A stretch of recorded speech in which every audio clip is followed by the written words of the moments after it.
Coming to you live from the War Room. This is your weekly update.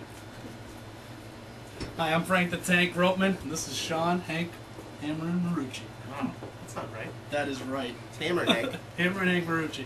We're from FantasyFootballReporters.com, and this is Fantasy Football Center. I'm going to pass it over to Sean to talk a little bit about his 2010 Fantasy Sleepers. All right. So a sleeper pick, if you don't know, is a player whose average draft position is considerably lower than their potential output. Somebody who may be flying under the radar in their drafts. I'm cutting that out. Start off with Sam Bradford, quarterback of the St. Louis Rams. He looked really good against the Patriots' first-string defense. It's tough to tell if it was just the Patriots' defense being soft or if it was Bradford just being a beast. I think it might have been a little bit of both. Bradford going undrafted in most leagues, so he definitely could have some value as a sleeper. Next, I like Malcolm Floyd, a wide receiver of the San Diego Chargers. Floyd is technically a number 2 receiver, but with Vincent Jackson having contract dispute, he said he's willing to sit out until Week 10. So that puts Floyd at the number 1, and Phillip Rivers is going to throw, and he's got to throw to somebody. Next, we'll go on to Carson Palmer. He had a so-so season last year with 21 touchdowns and 13 picks. However, this year they really stacked up their wide receivers. With T.O., they drafted Antonio Bryant, but then they cut him.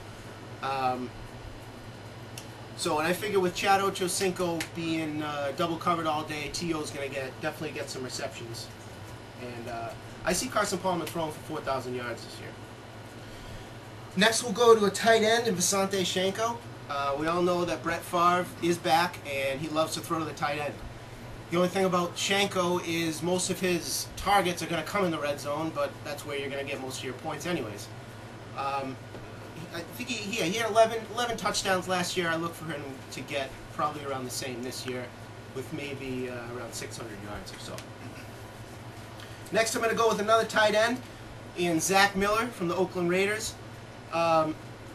I hate picking tight ends really early in a draft, but you could probably get Miller in maybe the last 3 rounds or so, and especially since they picked up Jason Campbell, who is better than really any quarterback they've had in the past couple of years. He looks to make their offense at least semi-legitimate, so look for Zach Miller to get more than his 3 touchdowns he had last year, although Oakland didn't have very many touchdowns to go around, so I look for him to definitely have a breakout year. Last, I'm going to go with Santana Moss. They have a new QB in Washington who loves to air it out. Their head coach loves to throw the ball, and Moss is going to have a chance to take full advantage of that situation.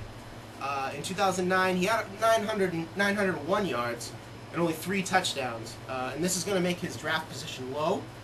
So look for him to get back up to his 2008 form when he had 6 total touchdowns and just over 1,000 yards, especially now that he has Donovan McNabb. I'm going to throw it back over to Frank right now. Thank you, Sean. Yeah.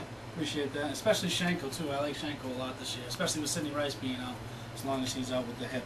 I'm going to talk a little bit about Week 1, beasts and absolute duds. First and foremost, I'd say Chris Johnson, obviously being the best running back in the draft, but he's playing a pretty terrible Oakland team Week 1. So if you have him, good for you. You got the number 1 pick, and he should have a great week.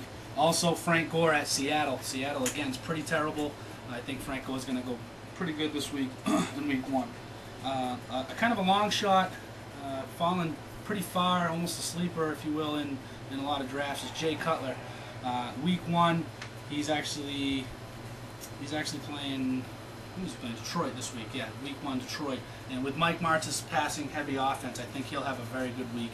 Matt Forte as well against Detroit, who has a lot to prove. As for the bust of the week, Big Ben Roethlisberger. What do you think about that one? I think he's pretty much an ass, and he's not playing. So obviously he's a bust. So don't start him Week 1 unless you're a complete moron. Isn't he in jail? Yeah, he's in jail, I think. I think he got arrested, and he's in jail. That's what we're going to go with this time. He's really not in jail, but that's all right. 4-game suspension, don't start Big Ben.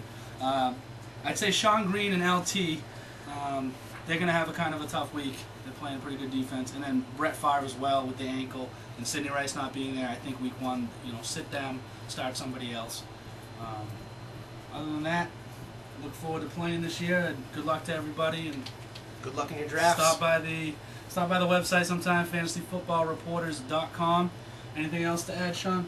We're going to have weekly updates on waiver wire pickups. We're going to have beats of the week, busts of the week. So check out the site every day for new updates. You stay classy, America.